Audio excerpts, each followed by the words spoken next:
नक चढ़ी बुढ़िया। अब इन बूढ़ी हड्डियों में जान कहाँ है कि कुछ बना सकूं, लेकिन कुछ तीखा तीखा खाने का बहुत मन कर रहा है।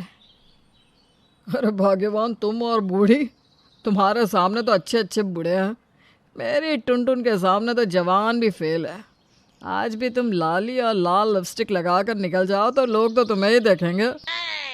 टुनटुन शर्माती हुई कहती है, तुम भी ना। अब बताओ क्या खाना है तुम्हें?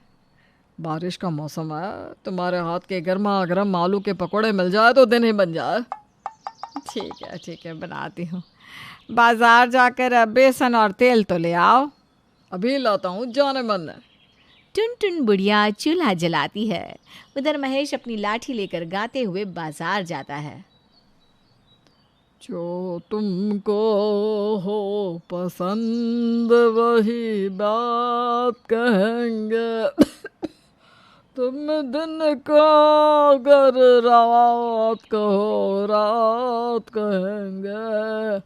जो तुमको हो पसंद वही बात कहेंगे।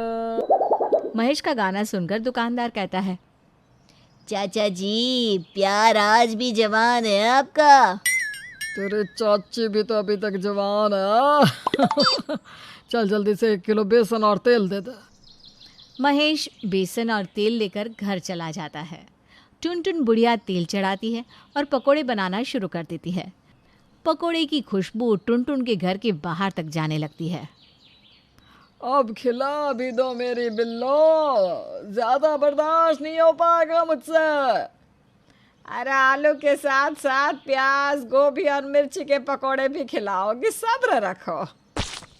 हाँ, आज किसका चेहरा देखकर उठा जो ये सब खाने को नसीब हो रहा है। तभी टुनटुन के घर के बाहर से उसकी पड़ोसन मुनमुन बुढ़िया गुजरती है। क्या खुशबू आ रही है टुनटुन के घर से? लगता है कुछ स्वादिष्ट बना रही है। मुझसे तो कुछ बनता ही नहीं। अब चल के देखती हूँ, शायद मुझे भी कुछ मिल जाए। मुनमुन टुनटुन के घर में जाती है जहाँ महेश पहले से खा रहा था। क्या बना रही हो टुनटुन बहन? खुशबू तो बाहर तक आ रही है। मुनमुन को देखकर टुनटुन पकोड़े छुपा लेती है और कहती है, हाँ पकोड़े बनाए थे लेकिन खत्म हो गए। देखो मैंने भी नहीं खाए। मेरा कितना मन था तुझे देने का, लेकिन दे नहीं पाई। अब बेसन पे खत्म हो गया है ना। मुनमुन का चेहरा लटक जाता है। वो मन में सोचती है, बेकार ही आई, आज खाने को ही नहीं मिला और मुंह भी खराब हुआ। मुनमुन वहाँ से चली जाती है और टुनटुन गुस्से से कहती है, आज तक तो मुझे कुछ दिया नहीं खाने को और मुंह उठाकर चली आई। अब मुझे दरवाज़ा भी धोना होगा। मेरे दरवाजे को हाथ लगा कर गई है ये डायन। अरे भाग्यवान, पहले गर्मा गर्म खा तो लो, फिर करते रहना जो करना है। अरे नहीं, मुझसे एक निवाला भी अंदर नहीं जाएगा, पहले धो कर नहा लो। दरवाज़ा धोकर टुनटुन नहाने चली जाती है। उधर मुनमुन से ये बात हजम नहीं होती कि पकोड़े बनते ही खत्म भी हो गए। उस चुड़ैल टुनटुन ने मुझसे ज़रूर झूठ कहा होगा। चल के एक बार देख लेती हूँ।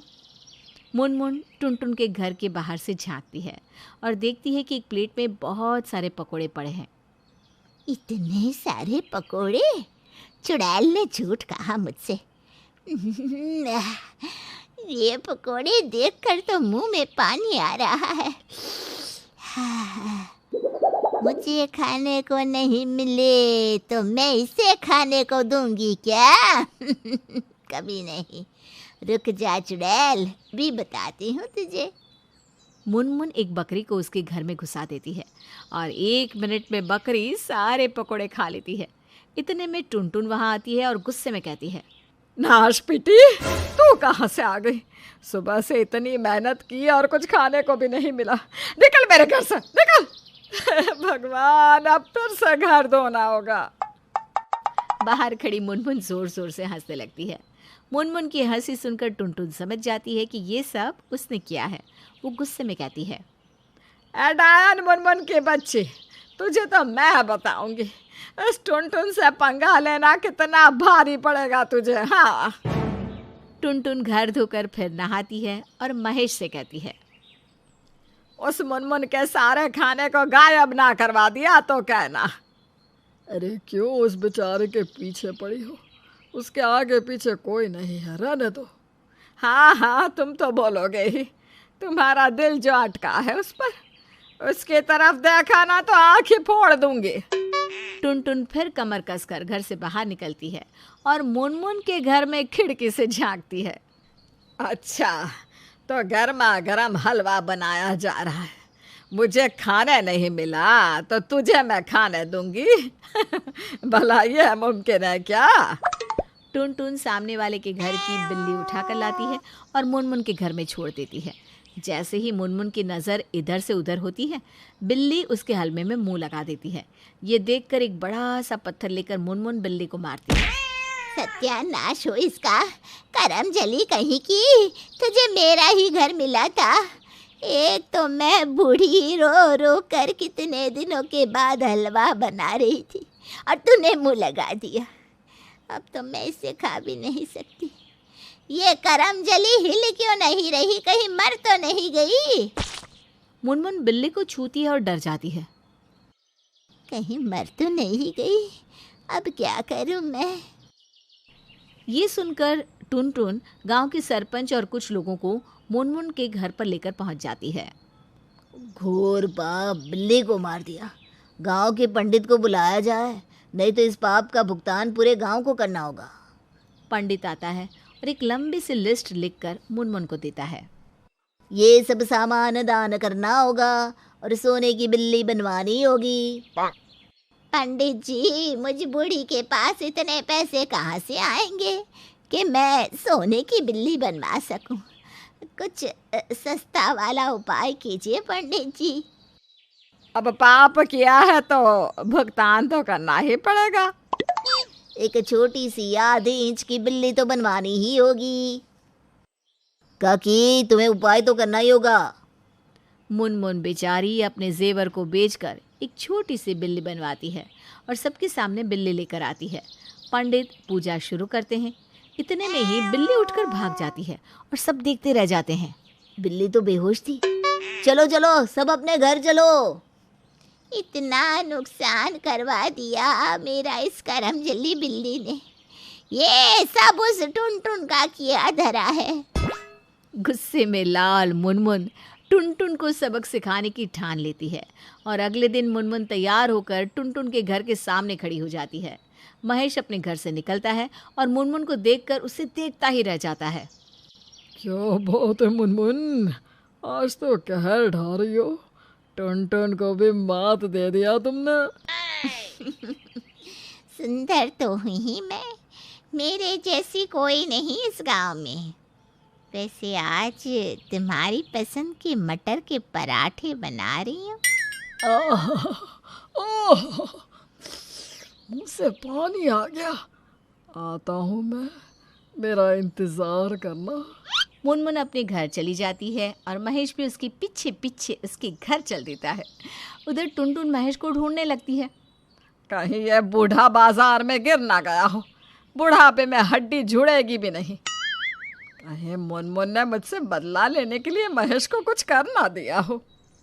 टुनटुन मुनमुन के घर जाती है और इधर मुनमुन गर्मा गर्म पराठे महेश को खिलाते हुए कहती है, उस चुड़ैल टुनटुन में रखा क्या है, छोड़ दो उसे। मैं तुम्हें रोज बढ़िया बढ़िया खाना बनाकर खिलाऊंगी। ये सुनकर टुनटुन का खून खौल उठता है और वो गुस्से में लाल पीली हुई मुनमुन के घर में घुस जाती है। तुम मेरे पति को अपनी तरफ करना चाहती हो? अरे शर्म कर ले, बुढ़ापे में सठिया गई हो। बूढ़ी होगी तू, मैं नहीं। मेरे सामने तो जवान भी फेल है। महेश जी, आपके पास अभी भी वक्त है, छोड़ दो इस चुड़ैल को। तेरी इतनी हिम्मत, क्या बोली तू? दोनों में हाथापाई होने लगती है और दोनों फिसल कर गिर जाती है। हाँ, मेरे कमर। अरे देखते रहोगे कि मुझे उठाओगे भी। ये सब तुम्हारी करने का नतीजा है। जी मुझे उठाइए। उफ, ये दर्द सहा नहीं जाता। तभी महेश कहता है, ये सब तुम दोनों की दुश्मनी के कारण हुआ है। इस उम्र में कौन एक दूसरे से बदला लेता है? तुम दोनों ने ये सब बदला लेने के लिए किया। अरे इस उम्र में तो मिलजुल कर रहना चाहिए ताकि हम एक दूसरे को याद करें, एक दूसरे का सहारा बने। टुनटुन, कोई कुछ भी कर ले, मेरे लिए तुम ही सबसे सुंदर रहोगी। लेकिन थोड़े से खाने को लेकर तुमने मुनमुन के साथ अच्छा नहीं किया। अरे भाषण देते रहोगे कि मुझे उठाओगे अभी? महेश अपने दोनों हाथ आगे करता है।